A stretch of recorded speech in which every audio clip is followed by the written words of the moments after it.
Hi, everyone, and welcome to the next in our series where we're talking about neuroscience, consciousness, the racial divide, difficult, potentially conversations or maybe illuminating. So I've got Kisha Wynter with us today. And so just say hi so you can come on Hi, screen. everyone. I want to just talk a little bit about her, and then we'll get her robustly in the conversation. So Kisha is a longtime friend of mine, a former human resources executive. She's a corporate trainer. She's a leadership coach. She's a blogger. She is an expert, and I love this about her. She's really taken on confidence and self-empowerment, particularly for women executives. It's just awesome. She also is an expert on diversity, equity, and inclusion.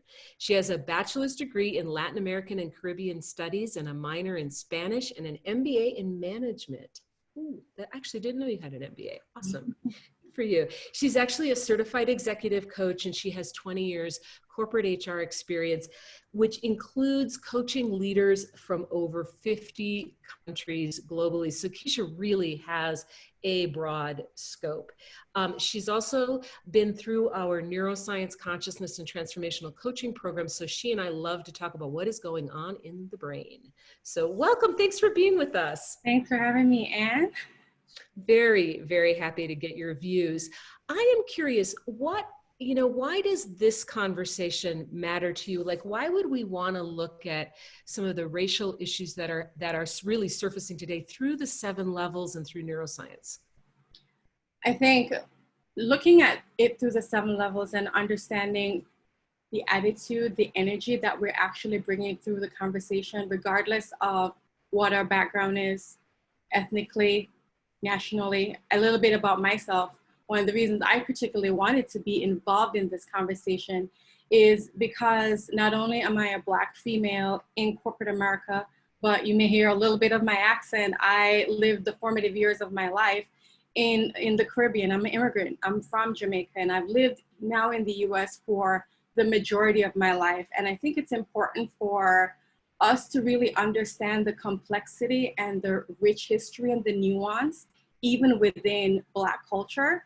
And so for me, just being here and telling the story and showing that there is diversity even within the group is very important to me. So that's why I wanted to have the conversation and put it in the 7 levels.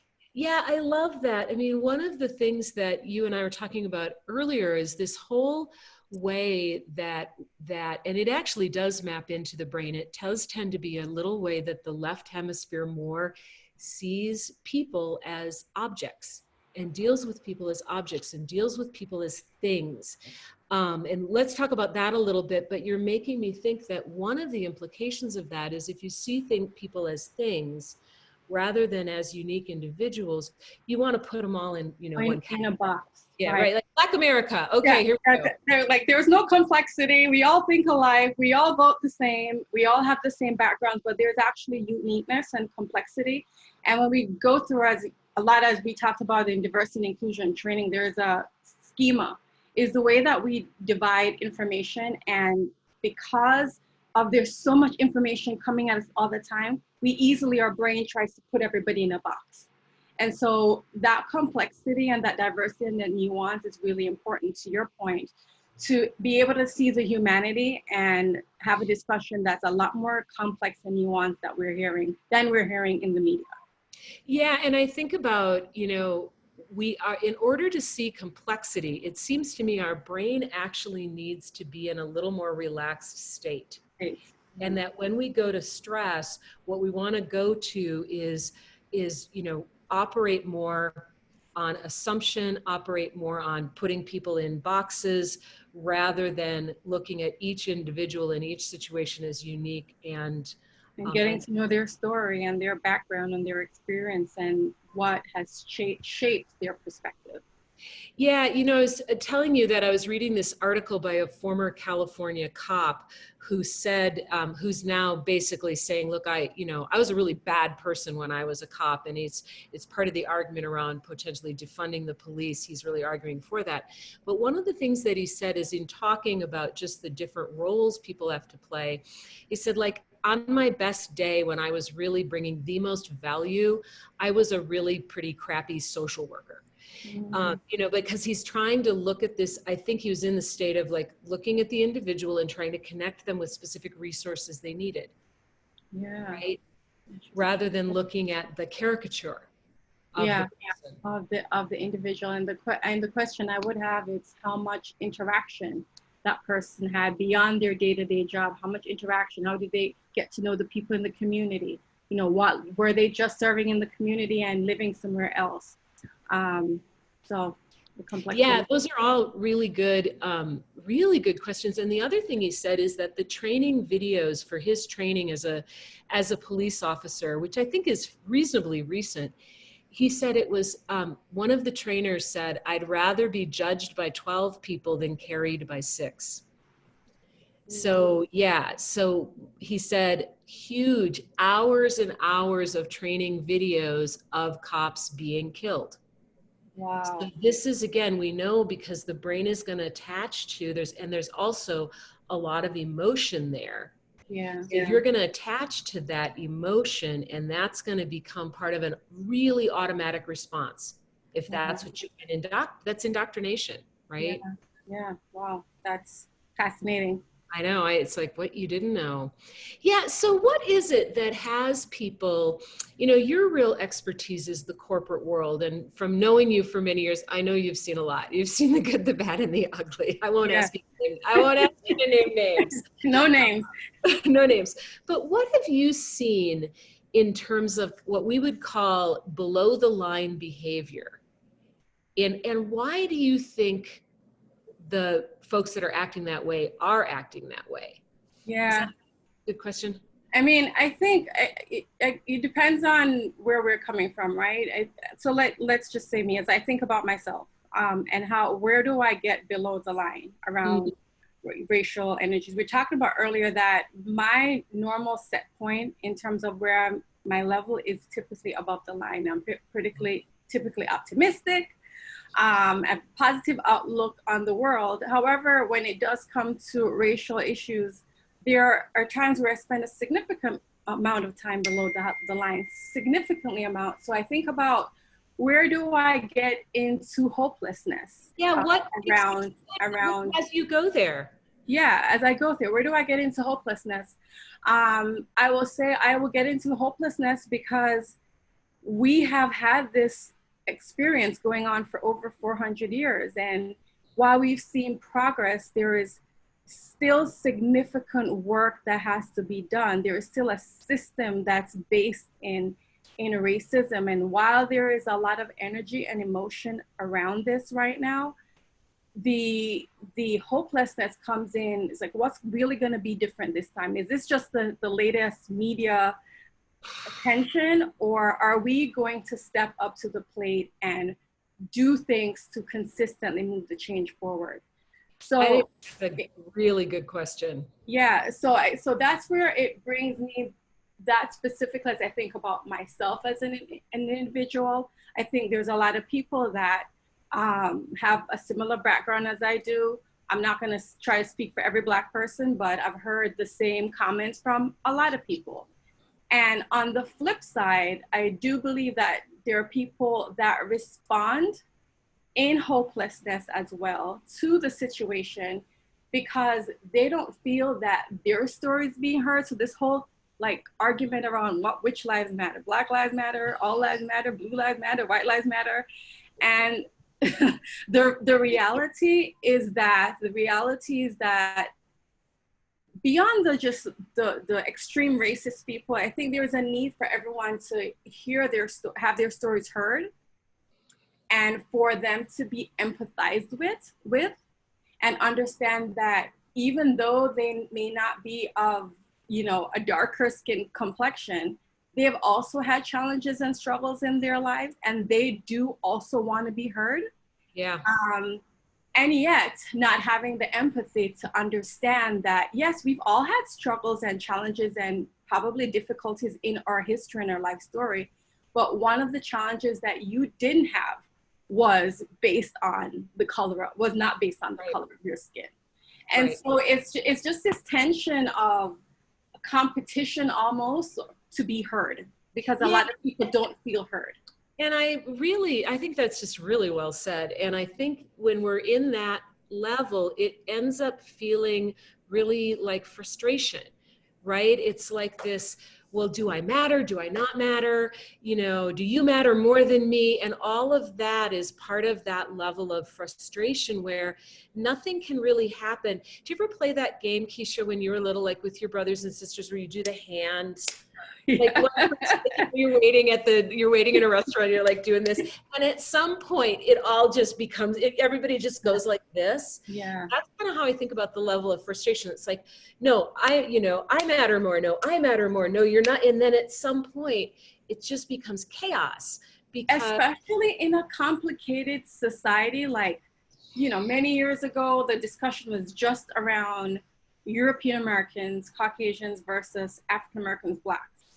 And now we have such a high population of immigrants. It's not just a Black and white population. There are brown people, there are Native Indians, there are Asians. And so when we get into discussions around this topic, the people of color that are not Black will come in and says, okay, now we're talking a lot about white lives matter. A friend of mine, they had an all employee meeting, and essentially the employee resource group for the Asian Americans, they were saying, okay, now we're talking about Black Lives Matter. Does it mean that we're not going to get any sort of attention, any sort of sponsoring or champion? Is it all going to go towards the people who are Black right now? Right. And that's kind of like looking at it from like, who's the most important victim? Yeah. Right. And, or from a perspective of loss, because if that need is being addressed right now, then my need is going to be deprioritized. So I really think there's something very, very core and important about that. So that's the perspective below the line. That's fear and frustration and hopelessness, all of them. It's the worldview that says, if you get more, I get less. You get less. Like right? A scarcity. Totally. Scarcity mentality that keeps us in that bound up in fear, and nothing can move forward from there. Yeah. And truth can't be faced from there, because if you want it from that perspective, and I'm so afraid I'm going to lose something, if you want to tell me your truth, I'm not going to be able to let that in, because it's going to be a threat, right? Yeah, it's going to be a threat. I'm going to lose something. And then the other thing I think about from below the line, you brought up frustration, and I always start with me first rather than starting pointing at somebody else. And so I come back to me, and I remember I was initially when, the whole George Floyd murder happened, my friends that were not Black, many of them, actually most of the people that reached out to me first were my non-Black friends, primarily Asian and Caucasian. And initially when people reached out, and typically because of my personality, I want to talk and all that, and I recognized what was coming up for me, and the efforts I realized were well-intentioned. How are you feeling? They were, I'm so sorry that this has happened. And really, I think one of them was me, but go keep one of them. But by the time you reached out, I had already processed it. But my initial reaction was just like, why are you reaching out to me? And hello, like, this has been happening for decades. And right now, like, right? You just woke up, like, and I was really, I was like, oh my gosh, what? I had to be present with I was feeling rage and anger. Yeah. I was feeling a lot of rage and a lot of anger, and it was being directed towards people that I know and love, and I know are well-intentioned. And I sat with it, and I realized that part of the anger and the rage that was coming up was because, yes, it's been decades that this has been happening, no one listened, but the reason no one was listening, the way I processed it, is that there was always an underlying assumption that if that Black person was doing the right thing and behaving the right way, despite the evidence, they would have not gotten killed. And what I knew from having family members who are upstanding citizens with no criminal records for the record, that had been pulled over by police. Yeah. And treated inappropriately, luckily not to the point where anybody got injured or at least physically hurt. We won't talk about the psychological damage that was done, but at least not physically hurt. And I said to myself, your assumption, and not one person, but the general society's assumption, because of the biases that we had, is because of the color of their skin, you're inherently violent, or you're inherently wrong, or you're inherently not up to something good. Yeah. And to me, it was hurtful to process it that way, or come to that realization. Whether or not it's true, it's how I process it, how a lot of people process it, and it is my truth. And so, and last thing I'll throw in is that in middle school, I remember going to the supermarket I always grew up in primarily white spaces when I lived in the US anyway. And so myself and everybody else that was with me in middle school were all Caucasian girls. And we went to the supermarket. One of them had this really great idea of shoplifting in Bond's supermarket. And that's what middle school girls do. That's what middle school girls do. And I didn't think I saw race, because I don't see race. But somehow instinctively, when she picked up that lipstick and makeup and put it in her purse, I didn't even say, I bolted out that supermarket. I was out. Yeah. And inherently, the reason I responded that way is because I knew if the police officers or anybody in authority should arrive, it would be Kisha was the person that influenced this good white girl to shoplift. And so that is, 30 years of rage and anger coming out, because it's something that I had to live with, and not just me, many people of color had to live with, is that assumption that you were wrong. Yeah. So going through the levels of hopelessness and fear and frustration, now I'm at a better place, and I'm sure I'm going to be going up and down over the next few weeks and months as we work through this issue. But it was really being present with that. And that's why I think a lot of people will, based on their life experiences and how they process things, will go through the 7 levels when they hear the stories. Yeah. So there's a couple of things that I just wanted to shout out. One was that the layers, so I'm just like permission to speak badly because it's not all formulated in my head, but there's something about like that I believe there's a deep human longing, every human, and we know this as coaches, to be really seen. And it is hard enough to actually get really seen in this skin. And then layer on the fact that somebody's not even going to try, or is going to automatically put all sorts of it's like we all walk in enough stupid assumptions that then the extra burden of having that be on top of that, and the struggle to just even get seen, I think is what I'm hearing there. Does that make sense? The struggle to be seen, to be heard, and to actually live up to the ideals of what we say this country is based on. We talk about being right, that we say, like, we the people, like. That is the other thing that I wanted to pull out of that, because that I thought I heard you say, is we're talking about this, like, okay, this has been going on for 400 years, and it's been going on under our noses with one of the things that has changed in the last 10, 15 years, probably 10 to 15 years, is cell phone cameras. Is what? Cell phone cameras. Yes.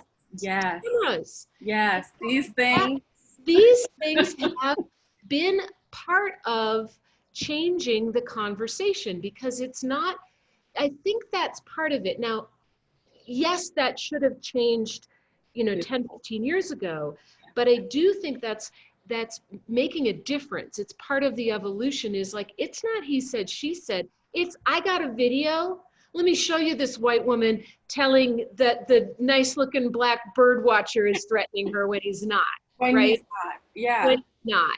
Now you have the evidence. You can't actually dismiss and allow your cognitive biases to rule, because now you actually have proof that there was nothing done to provoke this. Yes. And so back to this, I think you said something really good, that many things, but there was this piece about that the bias has been, well, if they got hurt by the police, they must have been acting aggressively or bad, and layer that on with, because that's what we know, people like that do. Yeah. And then that part of what is shifting in the conversation, and maybe one of the reasons so many people are waking up more. And so this would be more hopeful. Hopeful. So it's sort of like, yes, should have woken up before, but it's because it's undeniable. Now, what we know about the brain is that the brain will deny the undeniable, hence Donald Trump. Right? I mean, the brain will ignore what it doesn't want to believe. But I think the way that I think about it is there are people who will continue to deny the undeniable because this is just where they live. Yeah. And they've so much invested in their biases. So much invested in reaping a reward from the current structure.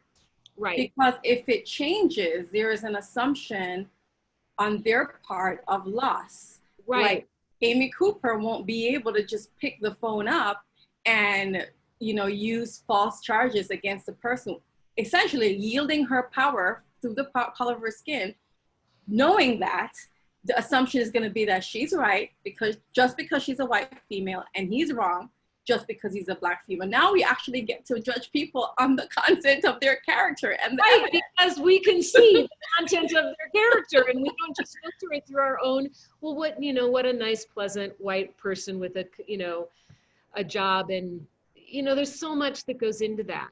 And so, but I do think that part of what is happening now, I hope maybe when I think about it from the perspective of the 7 levels, I think there are people who have always been up here, who've always been, maybe they've not done enough, but they've always really been more allies, more, conscious, more awake. It's not like this isn't. And then I think there's been a lot of people in the middle who this is actually waking them up. Yeah. They're actually going, oh, I did not know that reality. Now I probably should have. Maybe I was sleeping through history class, or maybe it wasn't taught because it wasn't taught. Right? Yeah. I do believe that there are people. It's interesting. Social media is I have honestly love-hate relationship with social media. I use social media a lot, but I also understand the importance of self-care and protecting our brains. And what is interesting is that I do believe that there are people that when presented with the data that they can clearly see that it's unbiased and it's just the data, they are rational human beings, clear in terms of understanding what's been taking place. And now they're ready to be allies because they realize that the narrative that they have been receiving throughout their lifetime is very much based on racism. And then there are others, even though they do not want to admit that their perspective is based on a racist past and a racist history, they've decided to dig their heels in. Yeah. And they're going to dig it in all the more. And so, and so now I think people actually are at a place where they can make a clear decision on what path they want to choose. There is no longer this idea of idealism and that things don't exist. If you choose, whatever you choose now, you choose it and you end up digging your heels in because this is what you believe. It makes me think of this song that my brother made for, remember mixtapes? Remember when people I actually do remember mixtapes. My brother made a mixtape for me once, and there was aging myself a little. I know, we are. Yeah. Back in the dark days. In the day. We're streaming, but the song was called No Hay Centro. There is no center. You have to choose. And I think that there's been this time, and I have to say, this is part of privilege. And this is one of the pieces of privilege that I really relate to, that I'm pushing myself on as best I can, is that part of privilege is not having to think about it. Not having to think about it. Yeah. It's interesting. Go ahead. I'm sorry. No, I just wondering if that makes sense. It totally is not having to think about it. And it's interesting because, as I said, my formative years being in Jamaica where the majority of the population is Black. People in power and in government. People in power were Black. The Prime Minister, the members of Parliament, everybody in politics, business owners, CEOs, leaders, representation matters. So for me, I mean, it was amazing when Obama became president because I knew the effect that it would have on the mentality of young Black children. Yeah. But having been someone in the earlier years of my life, literally didn't feel like I had to think about race because I was the majority. I came from a place where I am the majority and the people in power look like me. Yeah. And then I had that mentality coming to the US as a child, but somehow real quick, I don't know what it is about the brain, but like, you know, very, very short period of times, I mean months, I knew that I no longer had the assumption of being innocent. Yeah. And so that, like, you know, primal response of me running out of the supermarket when that girl, and reflecting back on that, it's just quite interesting how quickly our minds and our brains adapt to our new environment. Because now I was like, how did I even know that, you know, that was within months of being in the US that happened. Yeah. And especially the parts of our brain that are just trying to keep us safe. Yeah. And there must have been all of these cues that you were picking up on. Cues and messages. That you weren't even, I mean, and this also goes to bias. And this is also why representation matters, and why sometimes, what did Martin Luther King quoted, I think it was Reinhold Niebuhr, who said, I do believe the arc of humanity is long, or the arc is long, but it bends towards justice. But it bends towards justice. I've totally butchered that quote. Yeah, but okay. This idea that, like, man, it's like, how long is this going to take? And are we actually making any progress? Are we, as anybody, who is the we, making any progress? But part of, when you think about, you know, just even the slow move of representation, and you think about the, you know, Dave Chappelle and Oprah Winfrey and oh gosh, the can't remember, Mindy, what's her last name with a K? You know who I mean. Sorry. Yeah. Very bad with pop culture. No, but I totally get the point. But you get what I mean. It's like, it's part of, like, can I see myself? Can I see myself in, you know, are all of the characters that are people of color the bad guys, or are surgeons and bird watchers and all of that? And it's funny because when you said, can I see myself? It really made me start thinking about mirror neurons. Yeah. Right? And I think there's a collective level of trauma within the entire country, but collective level of trauma specifically within the Black community, that we've seen these images, or there was a point of time in my life, and I'm actually not 100% out of that time, to be very honest with you, that I said, I'm not watching any more movies about slaves. I'm not watching any more movies about brutality. I'm gonna watch movies about Black people getting drunk and just being normal and having fun. Like, I am not watching anything else about the cause, because it's traumatic. And then, yeah, absolutely. Of course it is. I mean, and that is one of the reasons that it's done, is that it gets your attention. It gets your attention, but not just in, what I was saying is not just in television or in fiction, but when you turn on the TV and you see, there was a period of time for a couple of years that it felt like every single week you heard another Black male that was shot and killed, lying in the street. Trayvon Martin, like, I won't even name all of them right now. But I don't have children, but I literally felt like my womb, my literal body, and that's the whole, you know, impact of seeing someone as you would see yourself. I would literally feel the pains of the cries of the mothers and the sisters, and maybe you can answer this question, but being someone who is very conscious, when you would watch, like, there was a visceral pain I felt when I saw saw those murders and killings on the street, that literally I couldn't sleep. I would cry. I mean, I saw people like that could be my brother. That could, like, they literally look like my family members. Yeah. And so I'm curious, very curious, not accusatory, but I'm very curious to hear how, before this happened, how a Caucasian, a white woman, has processed it or did process it differently versus I think it is such a good question, and you are talking about mirror neurons. And one of the things we know about empathy is there's two main types: cognitive empathy and affective empathy. So cognitive empathy is like, I can understand what that's like. Yeah. Affective empathy is I feel what that's like. Yeah. And I think what we're looking at for, I'll just call this AE, affective empathy, I think it radiates out in terms with the most effective empathy being the most connection you have to that person. So, you know, George Floyd's friend and family probably felt the most, and then, you know, you radiate out from there.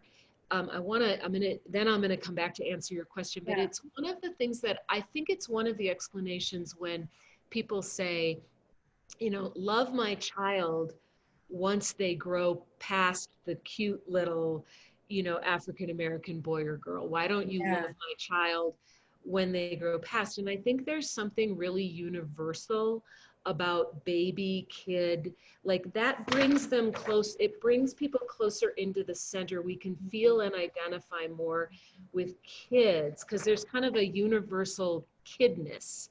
Yeah. Right? And then as people get older and in different contexts, you know, so to be really honest, I think I had cognitive empathy for both, was it Chris Cooper and George Floyd? Huge cognitive, like totally not okay. Interestingly, I think I felt more for Chris, probably because he's clearly an intellectual, he's a bird watcher, he's out hiking in nature. My natural sort of, you're part of my world. I mean, and this is not, see, the thing about affective empathy is it's not that you're saying, oh, I should feel, you should automatically feel it. Like if I, well, you could see yourself in him. Totally. Like there's something about him that connects you to him. Yeah, that is not about color. And it's not that I was like, oh, George Floyd, who cares what happens to him? I was feeling it, but it was like I think it was a little further out on the circle. Yeah. You know, for whatever, you know, like I've known people like Chris Cooper. Yeah. Right? Yeah. Like it makes me think of, you know, somebody that would be one of the people we maybe used to work with. Right? Like, so he feels like he's a little more in my circle. And for some people, just the fact that the person is of another skin color or religion or you name it, puts them, they're not even on this target, they're out here. Yeah. And I always think about this story that a friend of mine who was Polish told me. His dad is Polish as well. He grew up in Poland, lived through World War II. His dad lived through World War II. And his dad used to tell him that about this neighbor who was a prison guard at one of the concentration camps. And the dad said to my friend, you know, he was really a good neighbor and he was a really good dad. I never understood how he could go to work every day and do what he did. Well, that is because for that man, Jews were just out here, whereas his daughter, you know, that he's helping learn to ride a bike and kissing her boo-boos, she's in here, right? So I think maybe, you know, for me, this is an ongoing question and challenge, and it's part of why making friendships, getting to know people, reading more, watching more diverse movies, I think all of those things can move people more into here where we feel more of what they feel.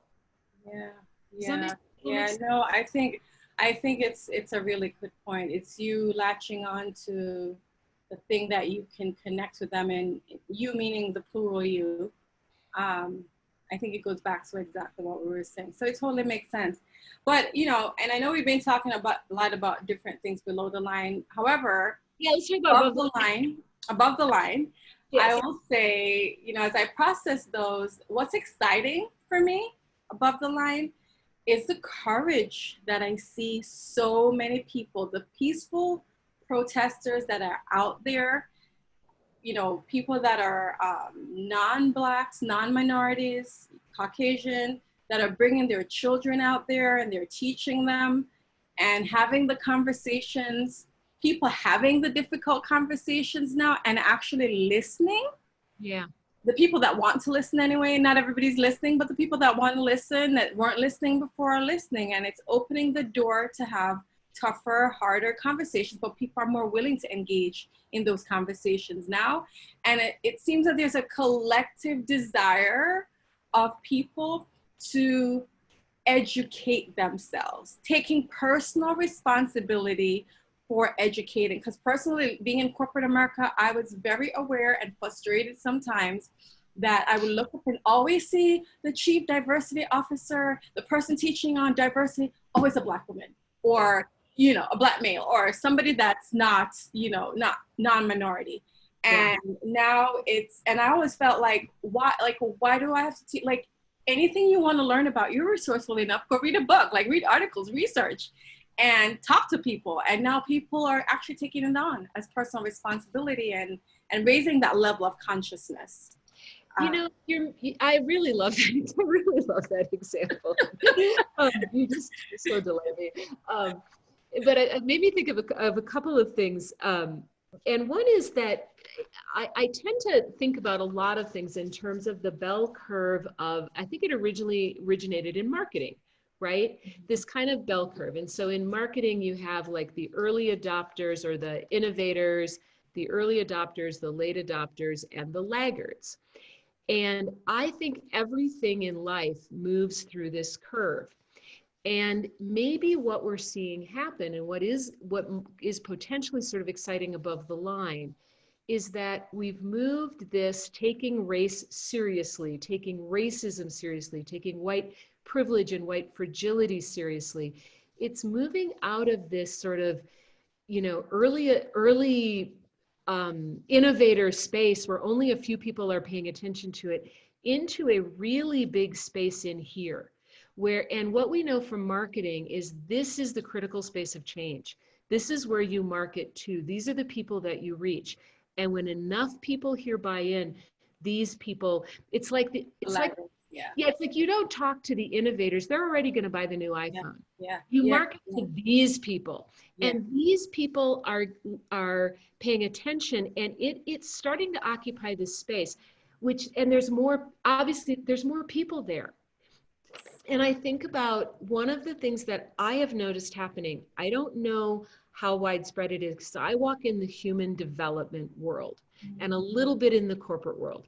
But I tell you, if you are a human development organization of any kind and you are not responding to this, that is not okay. It's like really not okay. And that wasn't true 5 years ago. Yeah.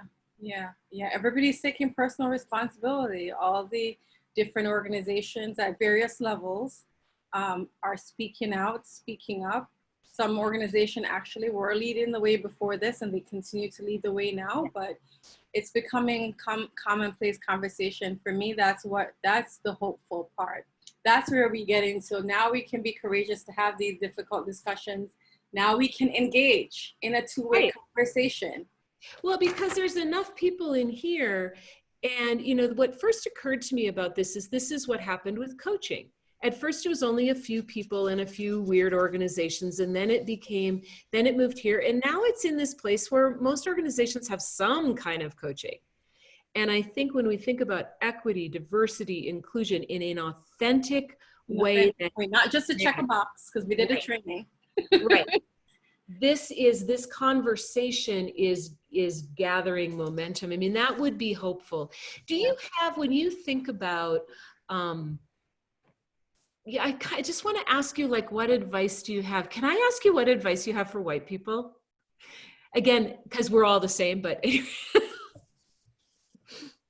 that a fair I don't know anything beyond, you know, I go straight back into coaching. Is just such a part of my DNA that I'm a coach, or coach is me, all that. And I tell people, I was just like, look, get curious.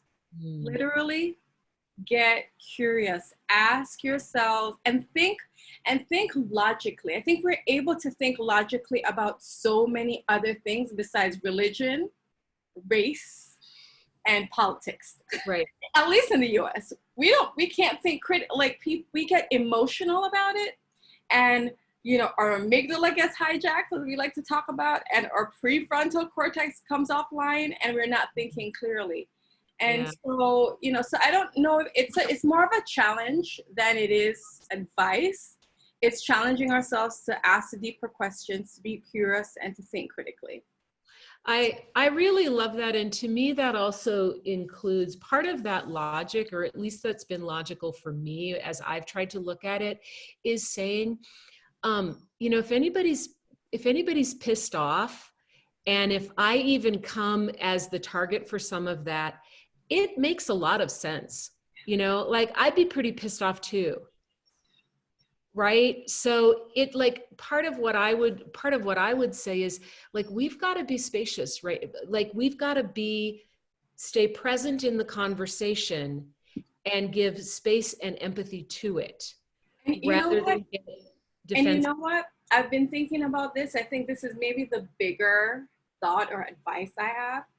Going back to empathy, it is really hard to be empathetic with someone else if you haven't actually acknowledged your own trauma and your own pain and your own thinking about, I think so much about the feminist movement and how so many women that have been the victims of rape or abuse or anything like that, and the ones that think they're the liars a lot are other women. Yeah. And interestingly enough, it's other women that's been through the same thing. Yeah. And it's almost like, toughen up. Like, what are you complaining about? And I think in many ways, it's hard to be empathetic with somebody else if you haven't acknowledged your own pain and processed your own pain. And so it's not calling you to be selfish and not recognize and open the space for others, but also open the space for where you've been hurt and where you've experienced trauma and pain, so that you can come from a place. I think one of the reasons I asked myself, why is it when I was working in a global organization, I felt like I needed to pick up the flag for the Asian Americans and the Hispanic Americans and the immigrants and everybody else, and obviously as well as the Black people, because I knew what it felt like to be othered. Yeah. I had something to draw upon with that empathy. And so sometimes I think, especially particularly white men, I was reading a study that they are the most silent right now in this race conversation. And, I wonder if it's that they don't have anything to draw upon. And I don't know, like, no, I might be saying something ignorant, but I don't know. I think that's really interesting. And I think you're pointing to sort of two layers, and we can draw upon it when we've integrated it, at least to some degree, when it's not such a raw wound. I think about years ago, I broke my arm and I've got a big scar. And so I have all this, that's extra empathy when I run into somebody else who's got a big scar on their arm, but it's healed, right? You don't have to worry about bumping into me here. This is healed. It's still, there's an impact there. But so I think about, if you are not healed in your own wound, in your own trauma, then anything that sounds at all like that may just end up feeling like it's re-traumatizing and really hard to be with. So I think that's good advice, because it starts feeling like there's only a limited amount of sympathy or care in the world, and it's all going to another group right now. Yeah. So very, very, very wise. I wanted to say one other thing about, I don't know if why white men are being more silent, but I also think there's something for me in this whole conversation about being willing to stand in courage, which we say that courage is the possibility of a positive future. It's not the guarantee. And I think being willing, being curious, I think that's the other thing that silences people, is they're so afraid, if I'm going to say the wrong thing, I'm going to be an idiot, they're going to be mad at me. And courage says, maybe they will be, but I'm going to try anyway. Yeah. It's getting, I have this, this new thing that I think about, especially as we go back into the field of business, because that's where I come from. And I say, why is it that we are okay with doing the difficult things that we need to grow our business, to run a profitable company. It's not like we're not used to doing hard things, but we choose where to do the work. We choose where to embrace the hard. And so, you know, sitting in that comfort, that place of comfort, is one of the reasons why we've ended up the way we are now. It's really actually learning to embrace that discomfort and sit with it. And if you say the wrong thing, you ask forgiveness and you move on. And there are going to be people that won't like you, and you will live. Right. And what thing for one person is the wrong thing for another, and it's all just feedback. And I think about the other thing that might be different now. You know, you were talking about, we do all these things that are hard, and we do them because they feel relevant. Like, we're willing to do the hard thing because it somehow is personally relevant. And there's something about this time, at least in America, where somehow George Floyd's death and it somehow cracked through that it's more personally relevant to white people than I think it has been in the past. And when I was talking about the privilege I'm really aware of, which is the privilege not to think about race, that's something that I'm really working on, to say, I'm gonna not hang on to that privilege. I'm gonna be in this is relevant to me. Yeah. Because this is you know, the world and people I love and care about, and the whole way the world could operate if we figured this out. Yeah. So I'm not going to say it's your thing anymore and have the luxury to just not put any energy there. Exactly. And you don't have to, I don't know what it is like to have experienced white guilt, but if we get to a place where there's actual true equality, then you won't actually have to have white guilt, right? No, there's a reason. There's a reason, like, you know. Yeah. Then you can freely say all lives matter, because then it will. That's absolutely, nobody will judge you. Well, and you know, that maybe is the good place to end, is that one of the reasons we wanted to talk about the 7 levels is at the highest level, one of the words we use is it's really about oneness. And I've heard some, you know, spiritual people be like, well, but we're really all one and we're all just spiritual beings. And it's like, yeah, but your human experience is really different than my human experience. In this flesh is different from in your flesh, at least living in the US. Right. So we can't just take this spiritual shortcut. We have to be in this paradox of saying, yeah, we're 2 spiritual beings here. And we're also 2 human beings. And I really want to honor and respect the different human experience you've had than I've had, and the pain that's come along with that. Yeah. And the magic that can come. We talk about synchronicity, and I do believe through every difficulty, there are gifts. And it may be really, really hard now to see the gift in this situation and all of that, but there are gifts. There are gifts, and working through this and being committed to doing the work to do the change and pushing through the hard time, I think we will get to that place of magic and synchronicity that we'll all get. But we don't get there without the work. We don't. Yeah. And you don't get to the work sometimes without the pain, right? Without the pain, exactly. Yeah. Okay. I could talk to you all afternoon. You are just a delight. I really love you. Thank you so much for being in this conversation with me. Any last words before we say goodbye? No, thank you for having me. It's been a pleasure having this conversation, and I'm delighted to be a part of it. So thank you. Thank you. All right. Bye, everybody.